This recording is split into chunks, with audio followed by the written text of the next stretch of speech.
d'être parmi vous. Non. Ah, d'accord.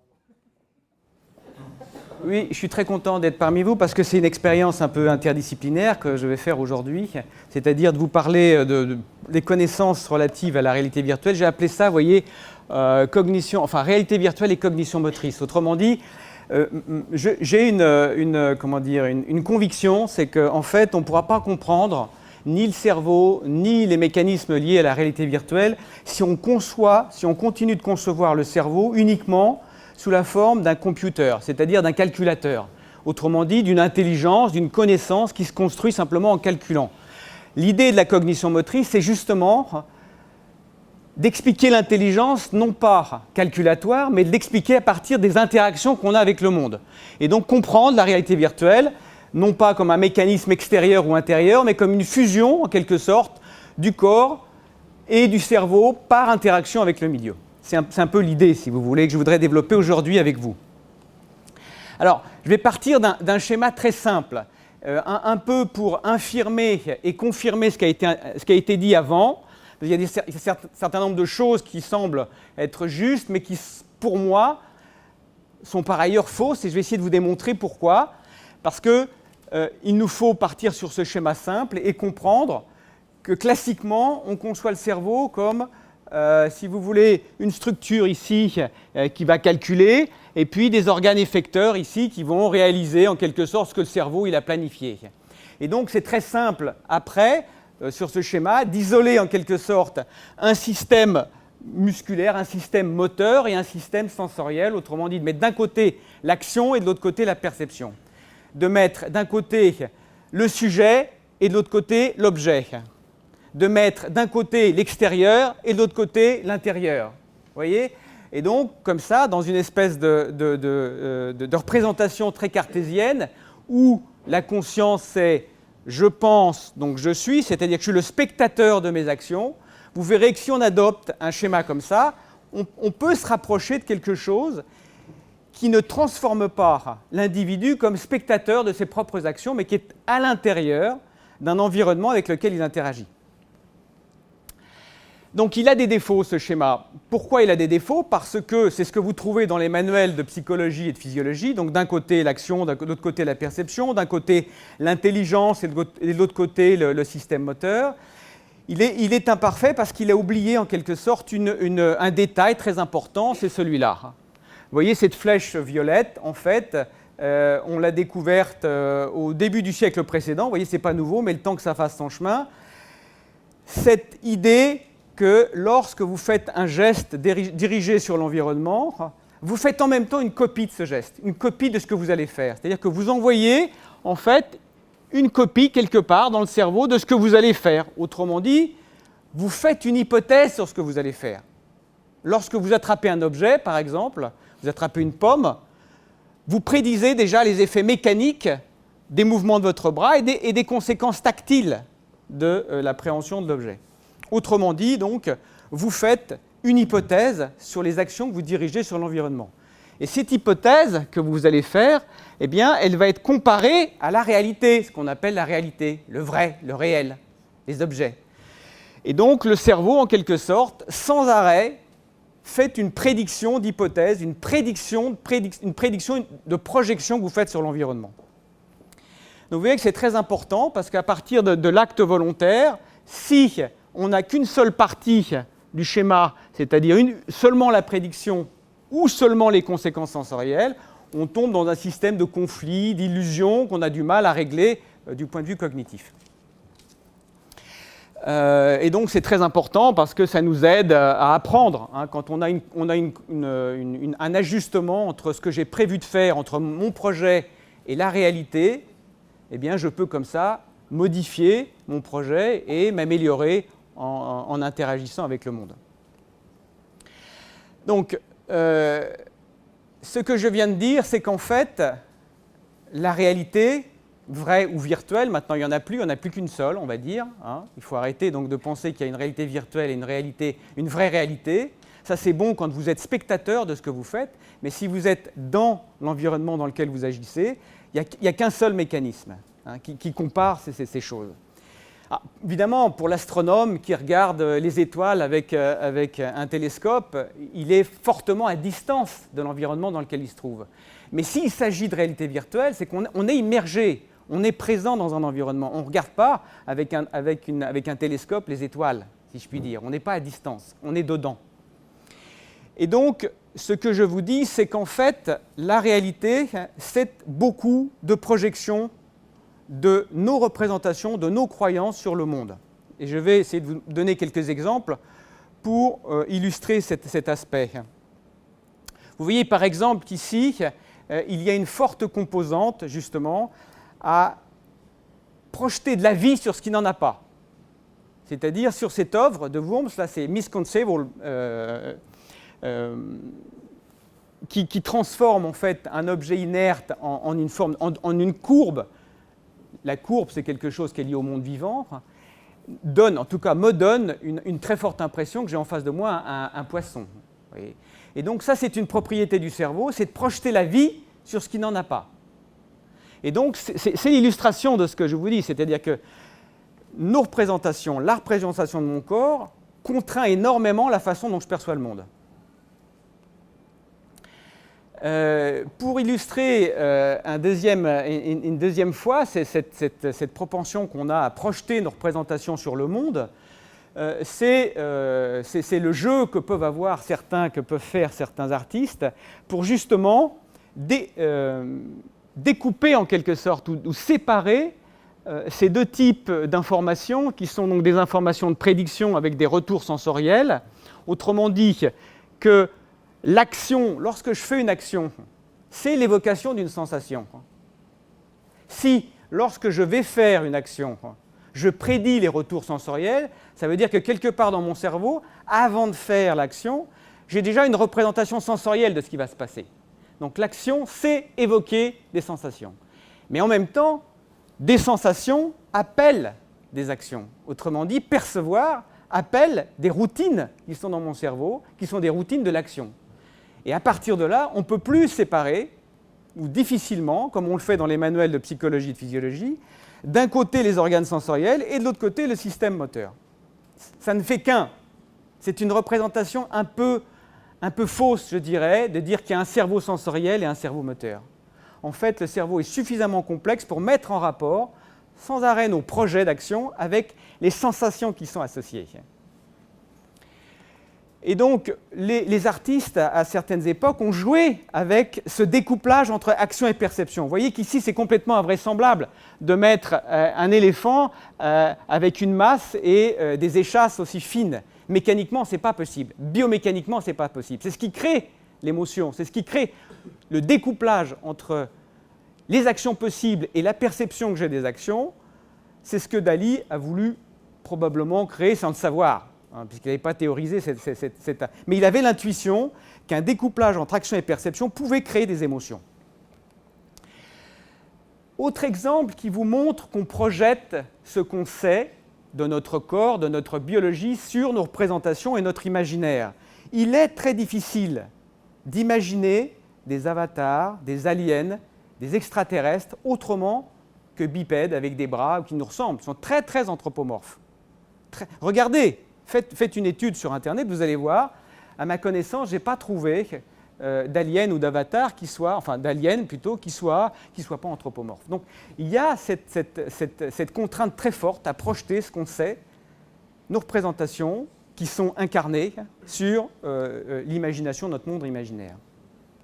Vous voyez, donc il y a certains roboticiens qui jouent avec ça. C'est-à-dire que ici, Shiguro, qui est un roboticien connu, japonais, qui a mis au point en fait un robot, mais qui n'en est pas un. C'est simplement, si vous voulez, un robot en surface qui est une copie conforme de son propre corps. Donc c'est assez marrant parce qu'il a une forte, enfin je veux dire, il a tout concentré autour de sa propre individualité, sa propre singularité, et nous donne une impression comme ça, par la proximité des deux, que celui-là, il est vivant. Mais en fait, dès qu'il commence à bouger, on voit que c'est un robot. C'est-à-dire qu'il a une motricité qui est absolument primitive et qu'en fait, l'art de l'illusion est donné là simplement sur la surface du robot. Et qu'en fait, les extraterrestres, ce sont des doubles des projections de nous-mêmes, la plupart du temps.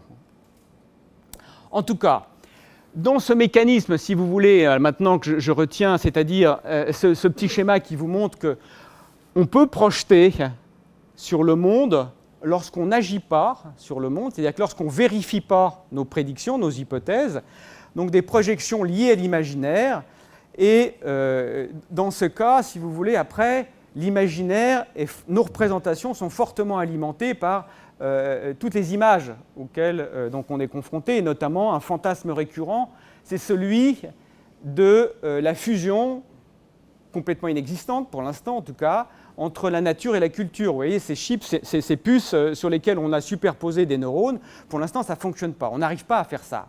Hein, vous voyez, donc, mais on retrouve de façon donc, récurrente donc, des avatars fabriqués où on mélange donc, un corps d'apparence humaine avec une mécanique de robotique.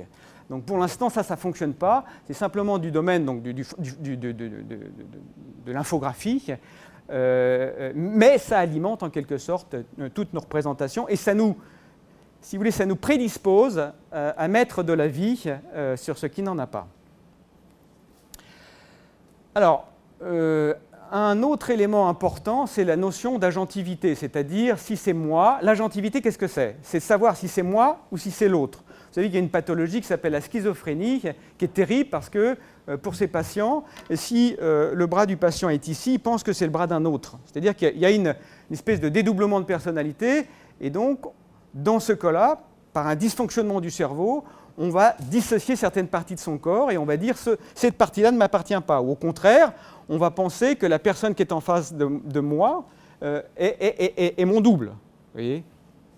Donc dans ce cas-là, on suppose donc des dysfonctionnements entre la boucle que je suis en train de vous décrire, et donc on peut manipuler, par exemple, cette notion d'agentivité lorsque, par exemple, le mouvement devient passif, c'est-à-dire lorsqu'on déplace son bras passivement, lorsque quelqu'un déplace mon bras, je sais que ce n'est pas moi qui agis, donc je peux savoir qu'il y a la présence de quelqu'un d'autre. C'est exactement ce qui se passe lorsque vous vous pincez. Si vous vous pincez, vous ne faites pas mal. Mais si quelqu'un vous pince, ça vous fera plus mal. Parce que si vous vous pincez, vous avez donc la commande qui va sur votre bras, qui est annulée par le retour sensoriel, parce que vous prédisez l'effet du pincement. En revanche, si vous êtes pincé par quelqu'un d'autre, donc là, vous aurez une douleur parce qu'il n'y a pas de prédiction de l'effet du pincement de la personne qui se trouve en face de vous.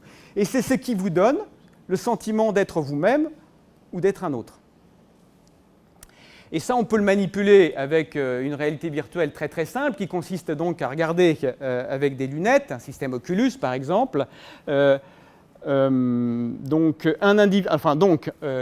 c'est ça, c'est de placer la caméra dans mon dos et de projeter ce qu'on voit sur la caméra dans les lunettes Oculus. Ce qui fait que moi, je peux, comme ça, me percevoir de dos. Et donc, j'ai cette sensation. Je pourrais avoir cette sensation qui ressemble à ce que les schizophrènes ressentent, donc un espèce de dédoublement de personnalité. Et donc là c'est intéressant parce qu'on peut interroger ce que c'est que le sens de présence. Le sens de présence, je pense qu'il faut le comprendre selon deux états de conscience. C'est compliqué, hein, la notion de conscience, c'est un problème philosophique auquel donc, les sciences ont du mal à faire face. Mais pour simplifier, on pourrait dire qu'il y a deux états de conscience. Il y a un état de conscience où vous êtes l'acteur, on va dire implicite. Vous n'avez pas une connaissance consciente de ce qui se passe. C'est comme quand vous avez froid, par exemple. Et puis, il y a un état de conscience, on va dire explicite, où vous voyez que vous avez la chair de poule. Vous êtes spectateur de l'état dans lequel vous vous trouvez. Je ne sais pas si vous comprenez ça. Donc, deux états qui sont donc des états avec des vitesses différentes. Cet état de conscience implicite, c'est le fait de sentir que je suis là, mais de ne pas avoir une conscience explicite de ce qui se passe. Donc il faut considérer ces deux états de conscience parce qu'en réalité virtuelle, probablement qu'on touche les deux et qu'on ne peut pas agir de la même façon indépendamment, enfin sur les deux différemment. Donc tout ce dont on vous a parlé précédemment, les illusions, les nausées, etc., ça touche, c'est mon hypothèse, ça touche plutôt l'état de conscience implicite. Là où on n'est pas spectateur de ce qui se passe, mais où on est acteur. En revanche, l'état de conscience explicite, probablement qu'on peut interagir là-dessus. Enfin, en tout cas, on peut modifier, parce que tout à l'heure, je vous ai dit qu'on arrivait grâce à l'imagination, à projeter des mondes qui étaient présents en nous. Donc, avec ce travail qu'on peut faire sur l'imagination, sur l'explicite, probablement on peut construire des mondes imaginaires. Mais là, alors, vous touchez l'aspect de conscience. En réalité, en conditions normales, quand vous marchez dans la rue, ou même aujourd'hui, si tout se passe bien, donc vous envoyez donc des commandes sur vos bras, sur vos yeux, sur vos segments corporels, vous prédisez les retours sensoriels, il n'y a pas de surprise, ce que vous avez prévu correspond à la réalité. Donc, il ne se passe rien. Pourquoi? Parce que la prédiction annule le retour sensoriel. Je ne sens rien. Donc, quand tout se passe bien, la conscience est vide de sensations en quelque sorte. La conscience se remplit de sensations lorsque vous avez des surprises. C'est-à-dire lorsque vous avez prévu que la bouteille que vous allez soulever, elle était pleine, vous pensez qu'elle était pleine, mais en fait, elle était vide. Ah, mais là, vous avez la surprise que ce que vous avez prévu, ce n'est pas bon. Donc, vous avez une surprise et vous prenez conscience explicitement de ce qui se passe. C'est ce que j'ai appelé le deuxième niveau de conscience. Pour finir, je voudrais faire une tentative en fait, d'explication de ce que c'est que comment on pourrait comprendre la réalité virtuelle. Et pour ça, je pose la question suivante. Est-ce qu'on peut, avec la réalité virtuelle, créer le sens de présence qu'on a quand on est en microgravité, c'est-à-dire quand on n'a pas de gravité, quand la gravité n'agit plus sur votre corps, comme les astronautes par exemple. C'est fort. C'est-à-dire que si on arrive à faire ça en réalité virtuelle, ça veut dire qu'on arrive à se débarrasser d'une force qui est là depuis la nuit des temps, qui vous plaque au sol, qui a configuré tout votre corps. Si vous êtes bipède, c'est parce que vous avez lutté intelligemment avec l'évolution contre la gravité. Et donc c'est quelque chose qui est extrêmement ancien et qui est probablement très présent dans notre biologie. Et donc sans s'en débarrasser, s'en séparer, on va dire que ce serait le top de ce que pourrait imaginer, de ce que pourrait espérer la réalité virtuelle. Mettre en apesanteur en quelque sorte. Alors qu'est-ce que c'est que l'apesanteur? Il se trouve que pour avoir vécu l'apesanteur et a fait beaucoup d'études donc, en milieu donc, de microgravité, je dirais que je suis très prédisposé avec un environnement virtuel à me trouver en apesanteur parce que mes représentations existent. Si quelqu'un n'a jamais vécu l'apesanteur, c'est très difficile de s'en séparer, de s'en débarrasser. De temps en temps, parfois vous faites des rêves de vol, c'est vrai, mais c'est qu'un rêve. Donc le rêve, ce n'est pas tout à fait la conscience. En tout cas, donc qu'est-ce que c'est que l'apesanteur? C'est se débarrasser en fait du poids du corps.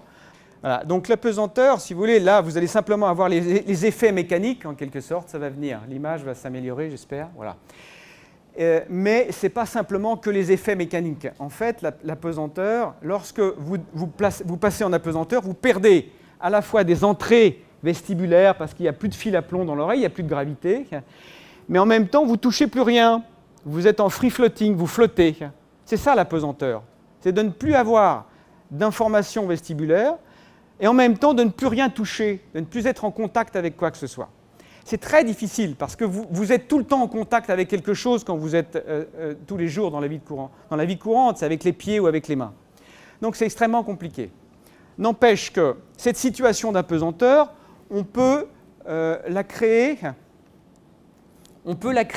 en stimulant une partie du cerveau, ici, qui s'appelle la jonction temporopariétale, et vous allez créer ce qu'on appelle la sortie de corps. Vous voyez, j'ai repris cette très belle image d'un très beau film de Tarkovsky qui s'appelle Sacrifice, et qui, on va dire, lui, pour le coup, donne cette sensation d'apesanteur, non pas dans l'état de conscience explicite, mais directement, enfin, c'est l'effet que ça m'a fait, dans l'implicite. En revanche, l'état d'apesanteur, pour avoir vu ce film Gravity, peut-être certains d'entre vous l'ont vu, le scénario et la trame m'a pris dans un film et je me suis transposé, je me suis senti en apesanteur au bout d'un certain temps parce que j'étais guidé par la trame. Et en quelque sorte, j'oubliais toutes les limitations en quelque sorte d'un film 3D qui n'enlevait pas le contact avec le fauteuil en quelque sorte. Donc mon hypothèse, c'est qu'on peut atteindre certainement l'état d'apesanteur si on fait appel à ces deux dimensions qui sont donc la dimension, je dirais, directe, implicite de l'état de conscience, et puis une dimension plutôt explicite qu'on peut travailler avec le scénario, avec une trame, etc. Où on fait réfléchir les gens, on fait travailler l'imagination des gens. Voilà, qu'est-ce que je voulais dire d'autre? Rien. Je voulais dire que les illusions, en fait, c'est quelque chose qui est très très présent dans la nature et que donc on a de l'avenir pour la réalité virtuelle parce que la nature invente des illusions. Vous voyez, comme cette orchidée qui a, au cours de l'évolution donc darwinienne, développé un corps d'abeille pour donner l'illusion que c'est une abeille et faciliter la pérennisation par la pollinisation pour attirer les autres abeilles. Donc ça, c'est un exemple d'illusion sensorielle. Merci.